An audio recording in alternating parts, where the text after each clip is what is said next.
हा एक पुरुष नेहमी हसतमुख दिसतो, पण त्याच्या चेहऱ्यामागे लपलेलं असतं अनेक झगड्यांचं विश्व. त्याच्या डोळ्यात कधी थकवा असतो, कधी चिंता, पण तो बोलत नाही, कारण त्याचं बोलणं कुणालाच समजणार नाही. घरात आई आहे, वयस्कर, आजारी, तिच्या औषधांची वेळ, डॉक्टरांची फॉलोअप आणि तिच्या चेहऱ्यावरचं समाधान हे सर्व त्याच्यासाठी महत्त्वाचं असतं. बायकोसाठी तो एक आधारस्तंभ असतो. बायकोचं भावनिक संतुलन, तिचे लहान-सहान हट्ट, तिच्या स्वप्नांना बळ देणारा तो असतो. आणि मुलं त्यांच्या शिक्षणासाठी, भविष्यासाठी, खेळण्यांसाठी, छोट्या-मोठ्या स्वप्नांसाठी तो झटत राहतो. त्यांचा हिरो तोच असतो.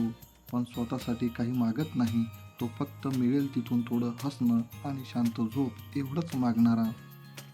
कधी थांबतो, कधी दमतो, हो, पण पुन्हा उठतो. कारण त्याच्या थांबण्याने कोणीतरी अडकणारं असतं. तो सकाळी लवकर उठतो, आईसाठी गरम पाणी ठेवतो, मुलांसाठी डबा भरतो आणि बायकोच्या चेहऱ्यावर एक स्मित असावं म्हणून थोडंसं विनोदही करतो. दिवसातून 10 वेळा स्वतःच्या खिशात शिल्लक किती आहे हे बघतो आणि नसेल तर स्वतःच्या गरजा विसरतो. त्याला दररोज नवे प्रश्न पडतात. पगार पुरेल का? आईचा इलाज काय करायचा? मुलांची फी कशी भरायची? बायकोला घेऊन एखाद्या ठिकाणी जाऊ का? पण प्रत्येक वेळेस एकच उत्तर असतं, मी आहे ना. हा पुरुष कुठल्याही जाहिरातीत नाही, कुठल्याही पुरस्कारात नाही, पण घरातल्या प्रत्येक माणसाच्या हृदयात आहे. हा पुरुष म्हणजे आपल्या घराचा आधार, एक बाप, एक मुलगा, एक नवरा, एक झगडणारा योद्धा.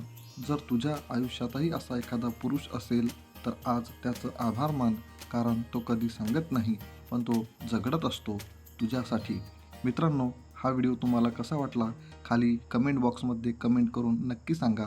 तसेच हा व्हिडिओ आवडला असेल, तर या व्हिडिओला लाईक, शेअर आणि सबस्क्राईब करायला विसरू नका. धन्यवाद.